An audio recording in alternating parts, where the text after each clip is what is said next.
describe him to me. And Muslims, look at the description of your Rasul.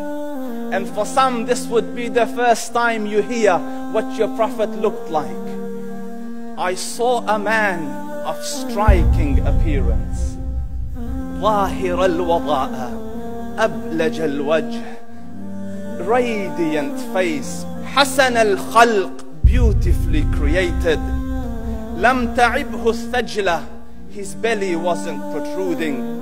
ولم تزر به السعلة, nor was his head disproportionate and small.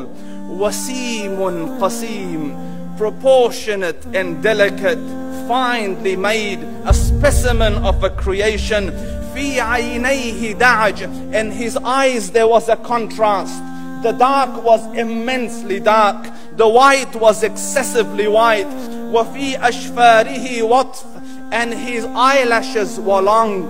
وفي صوته صهل, and in his voice was a natural echo. وفي عنقه سطع, and his neck was elegantly long. وفي لحيته كثاثة, his beard was full and thick. أزج أقرن, his eyebrows were arched, but they were not joined, it was separated. In summit فعليه الوقار, when he was silent, dignity covered him. وإن تكلم سماه وعلاه البهاء, and when he spoke it was audible and clear, almost commanding and overtaking.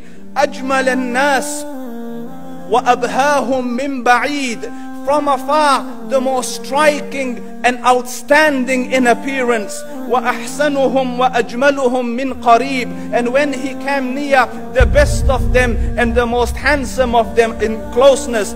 حلو المنطق, such an exalted and sweet level of logic. Like when he used to speak, it was so coherently logical, it was smooth and easy to understand. فصل لا نزر ولا هذر, he was to the point, not excessive nor too short.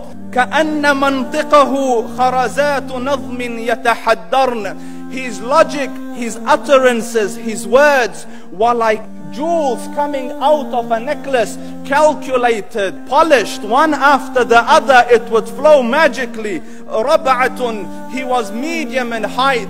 Your eye didn't have to strain to look up at him, nor was it tedious to look down at him. He was a comfortable sight to look at.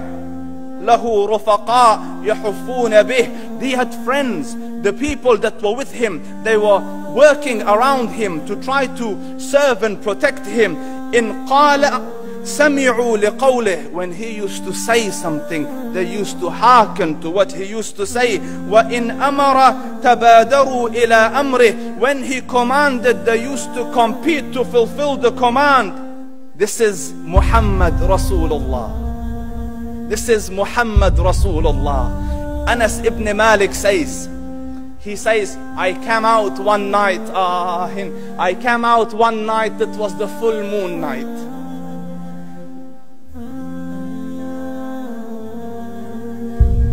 And I looked at the moon, and in the desert, understand, the moon is an awesome sight.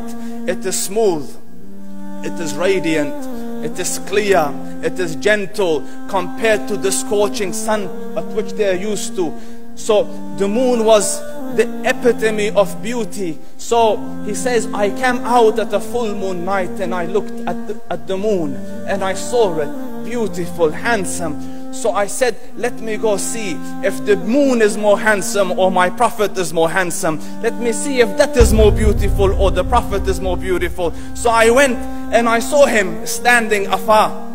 So I looked at his face and I looked at the moon and I looked at his face and I looked at the moon and I looked at his face and I looked at the moon, and he said, Wallahi, he was more handsome than the moon in its entirety.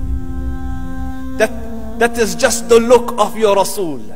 Aisha radiyallahu anha says, I was sewing with the needle. My needle dropped in the dark. I couldn't find it. I said, Ya Rasul, I can't find it. He moved his face close, and I swear, out of the radiance of his face, I found my needle. And the Prophet sallallahu alaihi wasallam was mind-bogglingly handsome, but his handsomeness was covered with waqar and jalal and hayba. The Sahaba say, when we used to sit at his feet, two feelings conflicting would come on the heart. The first one, you wanted to look at him. You wanted to behold the majesty of his face. And when you wanted to look up, shyness used to overtake you, so you used to look down. Amr ibn al-As says, I sat with him many times, but if you ask me to describe his face, I can't describe it. I wouldn't be able to look up to him ijlalan wa ta'zeeman. I couldn't look up at him. And that is why he didn't have the problems that Yusuf alayhi salam had. Because it was difficult to penetrate the awe and the splendor of the Rasul.